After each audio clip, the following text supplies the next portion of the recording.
Oral infection में दांतों और मसूड़ों की बीमारी बढ़ रही है। डी एडिक्शन थेरेपी से नशीले पदार्थों का सेवन करने वालों को मिलेंगी राहत। दांत में कीड़ लगना और इन्फेक्शन होना कॉमन बात है। ओरल सबम्यूकस फाइब्रोसिस की समस्याएं बढ़ रही है। इस वक्त हमारे समक्ष है डॉक्टर निखिल बोंडे। आप डॉक्टर बोंडे दांत के दवाखाने के आप संचालक हो, डायरेक्टर हो, प्रेसिडेंटिस्ट हो।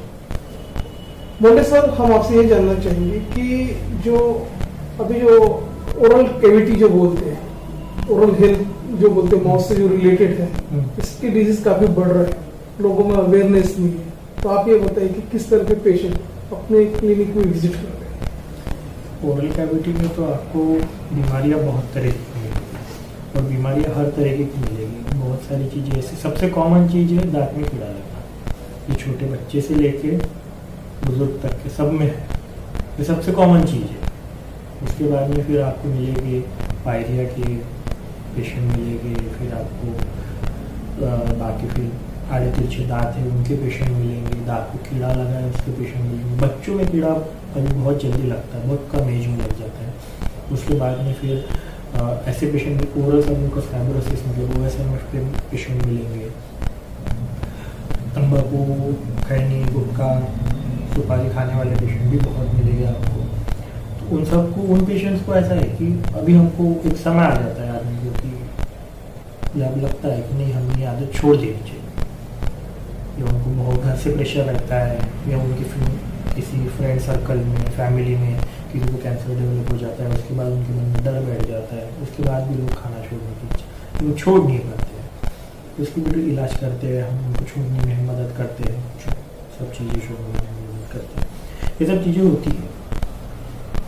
अभी ट्रीटमेंट तो सभी चलती है। सबसे पहले तो हमें कोई भी पेशेंट जब आता है, जो खुद होके आता है, जो कहता है कि मुझे छोड़ना है तंबाकू, खरवा, गुटखा, जो भी चीज़ें वो खाते पीते हैं, जो भी है, किसी भी फॉर्म में तंबाकू का सेवन, किसी भी फॉर्म में सुपारी का सेवन, इन दो चीज़ों से रिलेटेड, फिर वो सिगरेट रह सकती है, आपका नस हो सकता है यूज़ करना, कुछ भी हो सकता है। इन सब चीज़ों के मामले में जो बोलते हैं कि हमें छोड़ना है, तो उसके लिए सबसे पहले जरूरी है पेशेंट की हिस्ट्री लेना कि पेशेंट कितने सालों से खा रहा है, किस किस समय खा रहा है, उसकी कुछ स्पेसिफिकेशन है या नहीं है, उसे कब लत का क्रेविंग होती है, मतलब लत लगी जैसी लगती है, कितने साल, किस उम्र में लगी, किस वजह से लगी।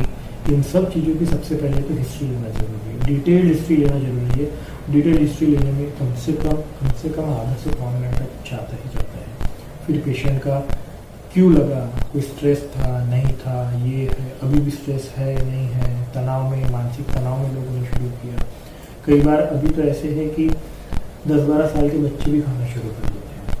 क्या तो घर में पिताजी खाते हुए दिखते हैं, भाई खाते हुए दिखता है, चाचा खाते हुए दिखते हैं, इतने बड़े लोग खाते हैं तो अच्छी बात होगी, बुरी बात नहीं है। छोटे बच्चे भी 10-12 साल के खाना शुरू कर देते हैं। इन सब चीज़ों की वजह से मुंह के अंदर कैंसर का प्रमाण, वैसा अभी मतलब अगर कहा जाए तो विदर्भ भारत में कैंसर की राजधानी बन रहा है। डायबिटीज़ ऐसी बीमारी है जो आपके शरीर को अंदर से खाती है। अब दांत, ओरल कैविटी आपके शरीर के अंदर है, तो वहाँ पे भी इफेक्ट होना ही होना है। डायबिटीज़ ऐसी बीमारी है कि आप अगर कंट्रोल नहीं रखते हो, बराबर उसका इलाज नहीं करते हो, और डायबिटिक पेशेंट में अगर आपने क्लीनलीनेस का अच्छा ध्यान नहीं रखता है, तो आपको पायरिया होने की और दांतों में कीड़ा लगने की बहुत ज़्यादा, और दांतों की बाकी गंभीर समस्या उत्पन्न होने की बहुत ज़्यादा चांसेस क्रिएट हो जाते हैं, जो एक नॉर्मल पेशेंट में उसी तरीके से रहते हुए क्रिएट होने के चांसेस कंपेरेटिवली कम रहते हैं। देखिए, आप अगर आप बोल रहे हो कि दांत गिर गया है या निकालना पड़ा किसी भी वजह से, मतलब ऐसा दांत जो बच नहीं सकता था, तो उसे निकालना पड़ता है। तो अगर वो तकलीफ दे रहा है दांत, तो उसे निकालना पड़ेगा, या पहले से दांत हल रहे थे और निकल गए। अब इस कंडीशन में आपके पास 3 लाइन ऑफ ट्रीटमेंट आज के समय पे अवेलेबल है। एक होते हैं निकालने पहनने वाले दांत, जो पार्शियल, मतलब कुछ ही दांतों पूर्ति मर्यादित रहते हैं, उसमें कुछ नकली दांत और कुछ में नेचुरल टीथ रहते हैं। तो नेचुरल टीथ का सपोर्ट लेके आर्टिफिशियल टीथ प्रिपेयर किए जाते हैं, और वो निकालने पहनने वाले होते हैं, उन्हें रिमूवेबल पार्शियल डेंचर कहा जाता है, RPD। लेकिन ये लॉन्ग टर्म के हिसाब से बहुत सक्सेसफुल लाइन ऑफ ट्रीटमेंट नहीं बन जाती है।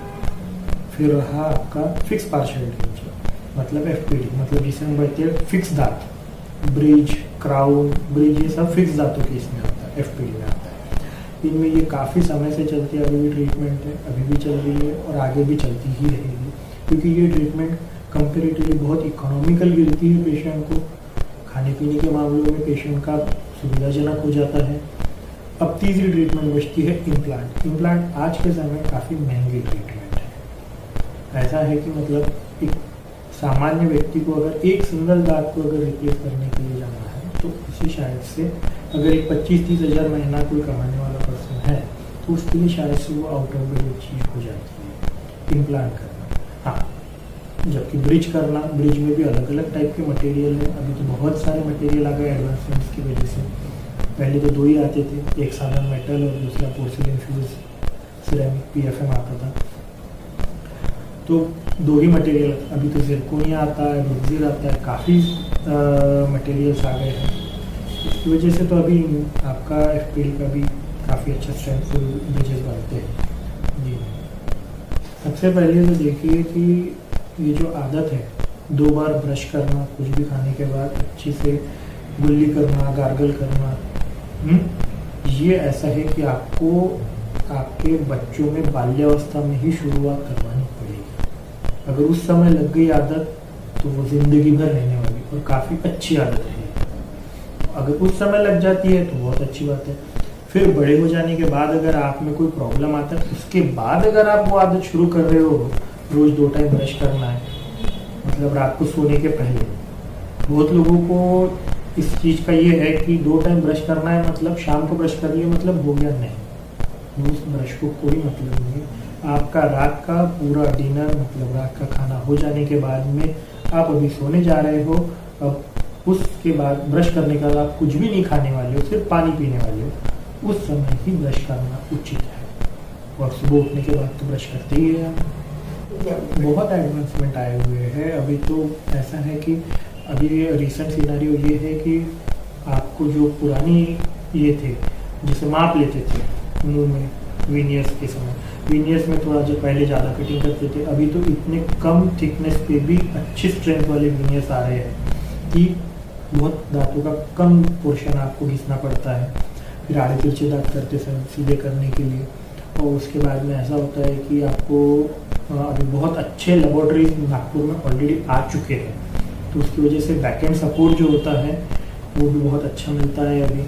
जैसे पहले एक समय था कि हमें मुंबई या फिर पुणे या हैदराबाद भेजने पड़ते थे बैक एंड वर्क के लिए, जो अभी हमको नागपुर में ही अवेलेबल हो रहे हैं। बहुत अच्छे लैब्स आ चुके हैं नागपुर में, उसकी वजह से वीनियर्स बहुत अच्छी लाइन ऑफ ट्रीटमेंट है। एक तो बात ऐसी है वीनियर्स में कि आपका समय कम लगता है, पेशेंट का स्माइल पूरी तरीके से डिज़ाइन किया जा सकता है। पेशेंट को कहाँ पर क्या किस तरह, कोई दांत नहीं मुझे इस तरह नहीं चाहिए, उस तरह चाहिए, तो दांतों का डिज़ाइन भी हम ये कर सकते हैं। और उसमें वीनियर्स में ये होता है कि हम पेशेंट को पहले दिखा सकते हैं कि आपके दांत इस तरह दिखेंगे। ये यहाँ पे तो जनरल डेंटिस्ट्री से रिलेटेड सभी लाइन ऑफ ट्रीटमेंट होती है, रेगुलर लाइन ऑफ ट्रीटमेंट उनमें कोई भी ये नहीं है, सभी लाइन ऑफ ट्रीटमेंट होता है हमारे यहाँ पे। मतलब सबसे बेसिक चीज़ दांत निकालना, दांत सफाई करना से लेके सबसे एडवांस चीज़ वीनियर्स वगैरह सब कुछ किया जाता है सर। और हमारा स्पेशल फोकस है टोबैको एडिक्शन के ऊपर, हम उसके ऊपर ज़्यादा फोकस करते हैं।